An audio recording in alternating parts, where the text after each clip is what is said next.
ಭಗವಂತನಿಗೆ ನಿಮ್ಮ ಕಷ್ಟಗಳ ಬಗ್ಗೆ ದೂರು ನೀಡಬೇಡಿ. ಯಾಕಂದ್ರೆ ಒಬ್ಬ ಶ್ರೇಷ್ಠ ನಿರ್ದೇಶಕ ಯಾವತ್ತೂ ಅತ್ಯುತ್ತಮ ನಟನಿಗೆ ಮಾತ್ರ ಅತ್ಯಂತ ಕಷ್ಟದ ಪಾತ್ರ ನೀಡ್ತಾನೆ ಎಂಬುದು ನೆನಪಿರಲಿ. ನಿಯತ್ತಾಗಿ ಬದುಕೋರಿಗೆ ಜನ ಕೈ ಕೊಡ್ಬೋದು, ಆದರೆ ಒಳ್ಳೆಯತನ ಯಾವತ್ತೂ ಕೈ ಬಿಡೋದಿಲ್ಲ.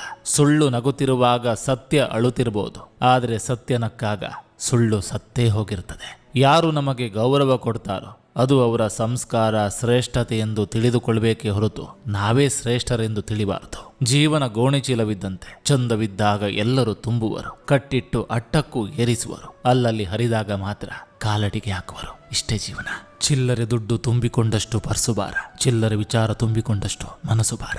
ಕಣ್ಣು ಎಷ್ಟೇ ಚಿಕ್ಕದಾದರೂ ಕನಸು ಮಾತ್ರ ಬೆಟ್ಟದಷ್ಟಿರುತ್ತೆ. ಹೃದಯ ಮುಷ್ಟಿಯಷ್ಟೇ ಇದ್ದರೂ ಅದರಲ್ಲಿ ಪ್ರೀತಿ ಮಾತ್ರ ಸಾಗರದಷ್ಟು ಇರುತ್ತೆ. ಬದುಕಿನಲ್ಲಿ ಎಲ್ಲಾ ಯಶಸ್ಸಿಗೂ 2 ಔಷಧಗಳಿವೆ, ಒಂದು ದುಡಿಮೆ, ಇನ್ನೊಂದು ತಾಳ್ಮೆ. ನೀವೆಷ್ಟೇ ಸಿರಿವಂತರಾಗಿರ್ಬೋದು,